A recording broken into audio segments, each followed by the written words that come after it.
የትረካችን መጋረጃ ሲከፈት የምናገኛት ከተራ ቤተሰብ ብትወለድም በደስታና በውብ ባህሪዋ በሁሉ ዘንድ የምትወደደውን የሁለተኛ ደረጃ ተማሪዋን ገንግን ነው። ምንም እንኳን የትምህርት ውጤቷ እጅግ የላቀ ባይሆንም በከተማው ውስጥ በስመጥርነቱ ከሚጠቀሰው የጄኗ ሁለተኛ ደረጃ ትምህርት ቤት የመግቢያ ፈተናን ስታልፍ የሁሉንም ግምት ታፈራርሳለች። ይህ ደስታዋ ጣሪያ የሚነካው ደግሞ ለብዙ ዓመታት አይታ የማታውቀው የልጅነት ጓደኛዋ ጂያንም አብሯት በማለፉ ሲሆን ነው። በዚህም የሁለተኛ ደረጃ ትምህርት ቤት ህይወቷን ለመጀመር ያላት ጉጉት ወደ ላቀ ደረጃ ያድጋል። የትምህርት የመጀመሪያው ቀን በደረሰ ጊዜ ገንግ የክፍል ምድቧን ለማየት ወደ ተጨናነቀው የማስታወቂያ ሰሌዳ ብትሄድም ቁመቷ አጭር በመሆኑ እንደ ግድግዳ ከተደረደሩ ተማሪዎች መሃል ሆና አንገቷን ቀና ብታደርግም የምታደርገው ጥረት ግን ከንቱ ይሆናል። በዚህ ጥረት ውስጥ ሳለች ከጎኗ የቆመ አንድ ረጅም ልጅ ዝርዝሩን እያየ በስሱ ፈገግ ሲል አይኖቿ ውስጥ ይገባል። ገንግም በጉጉት ተገፋፍታ ለምን ትስቃለህ ስትል ትጠይቀዋለች። እሱም ዩ የሚለውን የራሱን ስም ከእርሷ ስም አጠገብ በጣቱ እያመለከተ የሁለቱ ስሞች ጥምረት ገንግዩ የሚል ድምጸት ሲፈጥር ይህ ሐረግ ደግሞ በቋንቋቸው የማይረሱ ትዝታዎች የሚል ውብ ትርጉም እንደሚሰጥ ይነግራታል። ገንግ በመጠኑ ብታርፍም ነገሩ ስለሚስባት ስምህ በእርግጥ ዩ ነው በማለት ስትጠይቀው እሱም በፈገግታ አዎንታውን ያረጋግጥላታል። እሷም ስሟ ገንግ መሆኑን ከነገረችው በኋላ ዩ ስላገኘሁሽ ደስ ብሎኛል እያለና የአንድ ክፍል ተማሪዎች እንደሚሆኑ እየጠቆመ ለሰላምታ እጁን ሲዘረጋ ገንግ ምላሽ ለመስጠት ከመዘጋጀቷ በፊት ጂያን ከየት እንደመጣች ሳትታወቅ እጇን እየጎተተች ከዚያ ቦታ ይዛት ትሄዳለች። እንደሚሆነው ሁሉ ጂያንና ገንግ የአንድ ክፍል ተማሪዎች ሲሆኑ ጂያንም ብዙ ሳትቆይ ገንግን ከሌላኛዋ የክፍል ጓደኛቸው ቤታ ጋር ታስተዋውቃታለች። ብዙም ሳይቆይ የሶስቱ ጥምረት ጠንካራ ጓደኝነትን ይመሰርታል። ትንሽ ቆይቶ የክፍል አስተማሪያቸው ሚስተር ዣንግ ወደ ክፍሉ ሲገባ ለመጀመሪያ ጊዜ የክፍል አስተማሪ ሆኖ በመመደቡ የተነሳ በተወሰነ የመረበሽ ስሜት ራሱን ያስተዋውቃል። በሁኔታው ሙሉ በሙሉ ምቾት እንዳልተሰማው ከንፈሩን ከመግመጥና ከፊቱ ገጽታ ላይ በግልጽ ይነበባል። ሚስተር ዣንግ ተማሪዎቹ መቀመጫቸውን በራሳቸው እንዲመርጡ ሲፈቅድ የገንግ እቅድ ከጂያን ጋር መቀመጥ ቢሆንም ጓደኛዋ ግን ቀልቧን ወደ ሳበው ቆንጆ ልጅ አጠገብ ቦታዋን ትይዛለች። በዚህም ብቻዋን የቀረችው ገንግ በዘፈቀደ አንድ ወንበር ላይ ስትቀመጥ በድንገት ዩ በድፍረት እጁን በማውጣት ለሚስተር ዣንግ ከገንግ ጋር መቀመጥ እንደሚፈልግ ይናገራል። ይህ ድፍረቱና ቀጥተኛነቱ መላውን ክፍል በጭብጨባና በሳቅ እንዲናወጥ ሲያደርግ ሚስተር ዣንግም ገንግን በሁኔታው ደስተኛ መሆን አለመሆኗን ይጠይቋታል። እሷም ምንም እንኳን ትንሽ ምቾት ባይሰማትም እምቢ ማለት ስለማትፈልግ ቦታዋን ቀይራ ከዩ ጋር አንድ ጠረጴዛ ለመጋራት ትስማማለች። በማግስቱ የትምህርት ቤቱ የጠዋት ሰልፍ ላይ ስለ አንድ ሲኒየር ተማሪ ንግግር ይደረጋል የሚል ወሬ ሲናፈስ የገንግ ጆሮ ዳር ሲደርስ ጓደኞቿ ጂያንና ቤታም ይህ ዩ የተባለው ተማሪ የትምህርት ቤቱን የፊዚክስ ኦሎምፒያድ እስከማሸነፍ የደረሰ አእምሮ የተሳለ ብልህ መሆኑን በማውራት ዝናውን ያጎሉላታል። ገንግ ግን ይህንን ወሬ በፍጹም ልትቀበለው አትፈልግም። ምክንያቱም እሷ የምታውቀው ዩ አብዛኛውን ጊዜ ከክፍል ውስጥ እንቅልፉን ሲለጥፍ በመምህራን በተደጋጋሚ የሚገሰጽ በመሆኑ እንዲህ አይነት ዝና ሊኖረው እንደሚችል በፍጹም አታምንም። ዩ በበኩሉ ለዚህ ድርጊት የሚሰጠው ማብራሪያ እጅግ ቀላል ይሆናል። ትምህርቶቹ ቀላል ሲሆኑበት ጊዜውን በእንቅልፍ እንደሚያሳልፍ፣ ነገር ግን ትንሽ እንኳን ፈታኝ ነገር ሲያጋጥመው ሙሉ ትኩረቱን ሰጥቶ ነገሩን ፍንትው አድርጎ እስከሚረዳው ድረስ እንደማያቆም ይናገራል። ጊዜ እየገፋ ሲሄድ የገንግ በዩ ላይ ያላት ብስጭት ከቀን ወደ ቀን እየጨመረ ይመጣል። እሱ በዙሪያው ካሉ ምርጥ ተማሪዎች አንዱ ሆኖ ሳለ እሷን በትምህርቷ ከመደገፍ ይልቅ በተደጋጋሚ ጊዜውን ስለሚያሳልፍ እንዲያውም አንድ ቀን ገንግ ብልህ እንዳልሆነችና ዥኗ የገባችው በእድል ብቻ ነው በማለት ስሜቷን የሚጎዳ ንግግር በቀጥታ ይነግራታል። በዚህ ንግግሩ ከልቧ ከተበሳጨች በኋላ ከማያቋርጥ መጎንተሉና ስላቁ ለማምለጥ የምትችለው ብቸኛ መፍትሄ መቀመጫዋን መቀየር እንደሆነ በማሰብ ውሳኔዋን ትወስናለች። ነገር ግን ምንም ያህል ስለሱ ቅሬታ ብታቀርብም ዩ ቆንጆ እንደሆነና በተለይ ደግሞ የቅርጫት ኳስ ሲጫወት እጅግ ማራኪና ግሩም እንደሚሆን በውስጧ ልትክደው የማትችለው ሀቅ ይሆናል። ጓደኞቿ ጂያንና ቤታም ይህንን ስሜቷን በመረዳት በድብቅ ተወጂዋለሽ እንጂ መቀመጫሽንም መቀየር አትፈልጊም እያሉ ማሾፋቸውን ይቀጥላሉ። ገንግ አብዛኛውን ጊዜ ወደ ጅኗ ትምህርት ቤት መግባቷ የእድል ጉዳይ እንደሆነ ስለሚሰማት በትምህርቷ ከማተኮር ይልቅ ለፎቶግራፍ ያላት ፍቅርን ይበልጥ ስታስተናግድ አንድ ቀን ዩ የቅርጫት ኳስ እየተጫወተ ጎል ሊያስቆጥር ባለበት ወሳኝ ቅጽበት ያችን አስደናቂ ትዕይንት ፎቶ ልታነሳው ትወስናለች። ነገር ግን ከካሜራዋ የሚወጣው ድንገተኛ ፍላሽ የዩን ትኩረት በመስረቅ ኳሱን እንዲስት ያደርገዋል። በዚህ ድርጊት የተበሳጨው ዩ ፍላሹን የተጠቀመው ማን እንደሆነ በቁጣ ድምጹን ከፍ አድርጎ ሲጠይቅ ገንግ በድንጋጤ እሷ መሆኗን ከማወቁ በፊት ከቦታው በፍጥነት ትሰወራለች። ዩ ግን በመጨረሻ እውነቱን ሲያቅ ይቅርታ እንድትጠይቀው ቢጠይቃትም እንደ ልማዱ ሊያሾፍባት ካሜራዋን በመንጠቅ የራሱን ፎቶ ከማንሳቱም በላይ የሁለታቸውንም ፎቶ በአንድ ላይ በማንሳት ውጥረት የነገሰበት ሁኔታ ወደ ጨዋታ ይቀይረዋል። ቪዲዮውን እዚህ ድረስ ከተመለከታችሁት ተመችቷችኋል ማለት ነው። ቪዲዮውን ላይክ፣ ቻናሉንም ደግሞ ሰብስክራይብ ማድረግ እንዳይረሳ እንላለን። ወደ ታሪካችን ምንም እንኳን ተጫዋችና አሾፊ ባህሪ ቢኖረውም ዩ ለገንግ ያለውን ጥልቅ ስሜት በተለያዩ ድርጊቶች ያሳያታል። ከብስክሌቷ ላይ ስትወድቅ ቁስሏን ከማከምና ቤት ድረስ ከማድረስ ጀምሮ በትምህርቷ እንድትሻሻል እስከ መርዳት ድረስ ያለውን እንክብካቤ ለየት ያለ ይሆናል። ከዕለታት አንድ ቀን ዩ ለሁለት ተከታታይ ቀናት ከትምህርት ቤት ሲቀር ገንግ ከልቧ ትጨነቃለች። ባልተጠበቀ ሁኔታ ግን ዩ የእናቱን ድምጽ በማስመሰል ደውሎ እንደታመመ ሲነግራትና እሷም ምን ያህል ከልቧ እንደተጨነቀችለት ሲረዳ እውነቱን በመግለጥ ለፊዚክስ ኦሎምፒያድ ውድድር ለመሳተፍ እንደቀረ ያስረዳታል። ከጥቂት ጊዜ በኋላ በመካከላቸው በሚፈጠር አለመግባባት ንግግር ሲያቆሙ ግንኙነታቸው ለቀናት መሻከሩ አይቀሬ ይሆናል። ዩ ግን ለገንግ ያለውን ስውር እንክብካቤ አያቋርጥም። እንዲያውም በሂሳብ ትምህርት ስትቸገር ሲመለከት እሷንና ሌሎች ተማሪዎችን ታሳቢ በማድረግ መምህሩ ትምህርቱን እንደገና እንዲያስረዳላቸው ይጠይቃቸዋል። በዚህ ድርጊቱ ልቧ የተነካችው ገንግ የይቅርታ ደብዳቤ በመጻፍ በትምህርቷ እንዲረዳት ትለምነዋለች።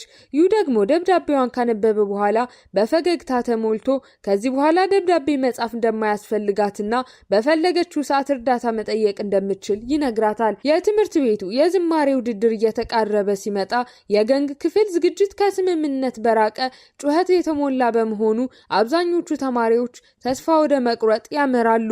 ከውድድሩ አንድ ቀን በፊት ደግሞ አንድ ደፋር ተማሪ በዝናብ ውስጥ ጊታር እየተጫወተ ለአንዲት ልጅ ፍቅሩን ሲገልጽ የሚፈጥረው ሁከት የጥበቃ ሰራተኞችን ትኩረት ይስብና ዩ ጣልቃ በመግባት ሁኔታውን ለማረጋጋት ይሞክራል። በመጨረሻም በውድድሩ ቀን ዩ በድንገት መድረኩን ብቻውን ይቆጣጠረውና ልብ የሚነካ ነጠላ ዜማ ማቅረብ ሲጀምር እያንዳንዱ የዜማው ስንኝ ልክ ለእርሷ ብቻ የተለካ የተደበቀ መልእክት ይመስል የገንግን ልብ ይነካዋል። ምንም እንኳን ክፍላቸው በውድድሩ ባያሸንፍም ይህ የዩ አስደናቂ ብቃት ከክፍል አስተማሪያቸው ትልቅ ምስጋና ያስገኝላቸዋል። ብዙም ሳይቆይ የሁለተኛ ዓመት የትምህርት መስክ ምርጫ ሲደርስ የገንግ ልብ በሁለት ሀሳቦቹ መካከል ይታገላል።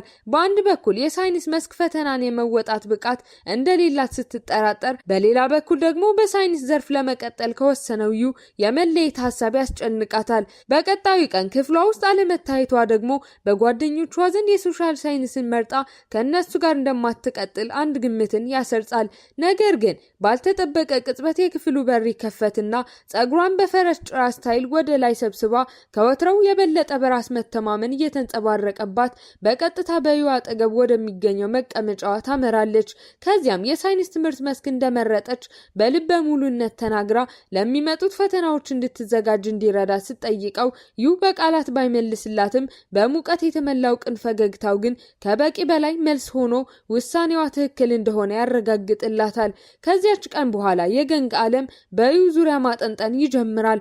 አብዛኛውን ጊዜዋንም ከሱ ጋር በማጥናት ስታሳልፍ ዋና ግቧም የምትመኘውን ዩኒቨርሲቲ መግባት ብቻ ሳይሆን ይህንን ጉዞ ከሱ ጋር መጓዝ ይሆናል።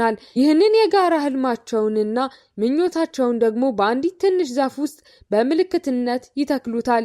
ዩ በስለት ስማቸውን በግንዷ ላይ ሲቀርጽ ፍቅራቸው ከጊዜ ጋር እንደ ዛፏ እንደሚያድግና ሚስጥራቸውንም በውስጧ እንድትጠብቅላቸው ተስፋ ያደርጋል። የመግቢያ ፈተናው ሊደርስ ጥቂት ቀናት ሲቀሩት ዩ በመኪናው ገንግን ወደ ቤቷ ሲያደርሳት እሷን በቀልድ መልክ የመልካም ዕድል ምልክት በእጁ ላይ በማርከር ትስልበታለች። በዚያች ቅጽበት ዩ በውስጡ የሚላወሰውን ከባድ ሚስጥር ሊነግራት ቢፈልግም ቃላቶቹ ከአንደበቱ ለመውጣት ይታገላሉ። ይልቁንስ ሐሳቡን ሰብስቦ የፈተና ውጤት በሚገለጽበት ቀን ከትምህርት ቤቱ በር ፊት ለፊት እንደሚጠብቃት ቃል ይገባላታል። ከዓመታት ዝምታ በኋላ በአንድ የሁለተኛ ደረጃ ትምህርት ቤት የዳግም መገናኘት ፕሮግራም ላይ ዩ ባልተጠበቀ ሁኔታ ብቅ ሲል የገንግ ልብ በድንጋጤና በናፍቆት ይመታል። ከ7 ዓመታት በኋላ ለመጀመሪያ ጊዜ ፊት ለፊት ስታገኘውም በዚያች ቀን ለምን ጥሏት እንደሄደና ከህይወቷ ለምን ሙሉ በሙሉ እንደጠፋ የሚሉ ጥያቄዎችን በሐዘን ተወረውርበታለች። ዩ በበኩሉ ያኔ በእጁ ላይ የሳለችለት የመልካም ዕድል ምልክት አሁን ወደ እውነተኛ ንቅሳት መቀየሩ ቢያሳያትም ወዲያውኑ ምንም አይነት ጥልቅ ትርጉም እንደሌለው በመግለጽ ጉዳዩን ያጣጥለዋል። ከዓመታት በፊት ሊነግራት ስለፈለገው ነገር ስትጠይቀውም ምንም እንደማያስታውስ በመንገር ርዕሱን ሲዘጋው ይህ ቀዝቃዛ ምላሹ የልቧን ስብርባሪ በድጋሚ ይበትነዋል። በዚህ የተነሳ ገንግ የመጀመሪያ ፍቅሯን ከልቧ አውጥታ ህይወቷን ለመቀጠል ትወስናለች። ነገር ግን ከዓመታት በኋላ የምትደርስበት እውነት ከሰማችው ወሬ ፍጹም የተለየ ይሆናል። ዩ ወደ አሜሪካ ሄዶ እንደማያውቅና ይልቁንም ከፈተናቸው በኋላ እናቱ በጠና ታማ የጽኑ ሕክምና ክትትል እንደሚያስፈልጋት ይገለጥላታል። በዚህም የተነሳ መከራውን ከሁሉም ደብቆ ቤታቸውን በመሸጥና ሌት ተቀን በመስራት የእናቱን የሕክምና ወጪ ሲሸፍን ገንግን ለአንድም ቀን ሳይረሳት ከሩቅ ሆኖ ስኬቷን በዝምታ ይከታተላል። ነገር ግን በራሱ ህይወት ሊያሳያት የሚችለው ምንም ነገር እንደሌለው ስለሚሰማው ብቻ ከእርሷ ጋር ከመገናኘት ራሱን ያርቃል። ይህ እውነታ እንደ መብረቅ ልቧን ሲመታው ገንግ አንድም ቅጽበት ሳታባክን የዩ እናት ወደምትታከምበት ሆስፒታል ታመራለች። ነገር ግን እዚያው ስትደርስ እናቱ ከሆስፒታል መውጣቷን ስትረዳ ተስፋዋ ሲጨልም በብስጭትና በቁርጠኝነት ስሜት ተውጣ ወደ ዩ ስልክ ትደውላለች። ሁሉንም ነገር እንደምታውቅ በድፍረት ከገለጸች በኋላ ማብራሪያ እንዲሰጣት ስትጠይቀው ዩ ግን አሁን የክፍል ጓደኛሞች አይደለንም፣ ያለፈው ነገር አልፏል የሚል የንቀት ምላሽ ይሰጣታል። ይህ ያልጠበቀችው ምላሹ ውስጧን በቁጣ ያናውጠዋል። በአንድ ወቅት ደካማ ተማሪ በነበረችበት ጊዜ ሳይታክት የረዳት በሳይንስ ዘርፍ እንድትሰለጥን እንድትመረቅና ወደ ህልሟ ዩኒቨርሲቲ እንድትገባ ያደረጋት ዩ ዛሬ እንዴት እንዲህ በቀላሉ ተስፋ እንደሚቆርጥ የሚለው ጥያቄ አእምሮዋን ያውከዋል። በዚህም የተነሳ ስልኩን ከዘጋች በኋላ ያለፈውን ጊዜያቸውን የሚዘክሩ ተከታታይ ፎቶዎችን ወደ ስልኩ በመላክ በሁለተኛ ደረጃ ትምህርት ቤት አብረው ያሳለፏቸውን ጣፋጭ ጊዜያት ታስታውሰዋለች። የትዝታ ማዕበሉ የዩን የልብ በር በኃይል ሲያንኳኳ ስሜቱን መቆጣጠር ስለሚያቅተው በእንባ ይዋጣል። በውስጡ የሚገፋፋው ኃይል ገንግን አግኝቶ እውነተኛ ስሜቱን እንዲነግራት ቢጮህም እሷ ይህን ያህል ስኬት ላይ ከደረሰች በኋላ ከጎኗ ለመቆም ብቁ እንዳልሆነ ስለሚያምን ስሜቱን ተጭኖ በዝምታ መጎዳትን ይመርጣል። ጊዜያት ያልፋሉ። በአንድ አጋጣሚ ገንግ ከአንድ ታዋቂ ዘፋኝ ጋር የሚደረግ የሬዲዮ ቃለ መጠይቅ ስታዳምጥ ዘፋኙ የሁለተኛ ደረጃ ትምህርት ቤት እያለ ምን ያህል ግዴለሽ እንደነበር ከገለጸ በኋላ በአንድ ዝናባማ ቀን አንዲት የክፍል ጓደኛው ልትረዳው እንደመጣችና ያቺ ቅጽበት ህይወቱ እንደለወጠችው ይናገራል። በቅጽበት አንድ ሐሳብ አእምሮዋን ሲመታው ገንግ ዘፋኙ የሚናገረው ስለሌላ ማንም ሳይሆን ስለ ዩ መሆኑን ትገነዘባለች። ይህ ግኝት ዩ ከሁለተኛ ደረጃ ትምህርት ቤት ጀምሮ ምን ያህል በጥልቀት ሲያስብላት እንደቆየ የሚገልጥላት በመሆኑ ነገሮች እንዲሁ እልባት ሳያገኙ እንዲቀሩ መፍቀድ እንደሌለባት ውስጧ ይነግራታል። በውስጧ የተቀሰቀሰውን ስሜት ይዛም ወዲያውኑ ልታገኘው እንደምትፈልግ የሚገልጽ መልእክት ትልክለታለች። እሱ ግን ምናልባት ላይመጣ እንደሚችል ስታስብ ልቧ በፍርሃት ይመታል። በተስፋ መቁረጥ አፋፍ ላይ ሆና ስትጠብቅ ግን ባላሰበችው ቅጽበት ዩ ከፊት ለፊቷ ይከሰታል። በመጨረሻም የልባቸውን ትርታ እያዳመጡ ለረጅም ዓመታት በውስጣቸው ተዳፍኖ የቆየውን ስሜታቸውን በግልጽ ይነጋገራሉ። በዚያ ቅጽበትም ከሁለተኛ ደረጃ ትምህርት ቤት ጀምሮ በድብቅ ሲያቆዩት የነበረው ፍቅር ባለፉት ዓመታት ውስጥ አንድም ቀን ሳይደበዝዝ አሁንም በልባቸው ውስጥ ሕያው እንደሆነ እርስ በርስ ይገላለጻሉ። የትዕይንቱ ፍጻሜ ዩ የገንግን እጅ በቀስታ በመያዝ ወደ አንድ ልዩ ስፍራ ሲመራት ይጀምራል። ከዓመታት በፊት አብረው ወደ ተከሉት ዛፍ ስር ሲደርሱም ዛፉ ከፍ ብሎና ጠንክሮ ለጋራ ትውስታዎቻቸውንና ላልተነገሩ ምኞቶቻቸው ሕያው ምስክር መስሎ ቆሞ ይጠብቃቸዋል። ከዚህ ሁሉ ጊዜ በኋላም በልባቸው ውስጥ ብቻ ተወስነው የኖሩት ምኞቶቻቸው በመጨረሻ እውን ይሆናሉ።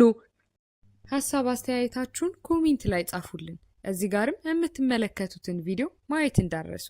ይመቻችሁ።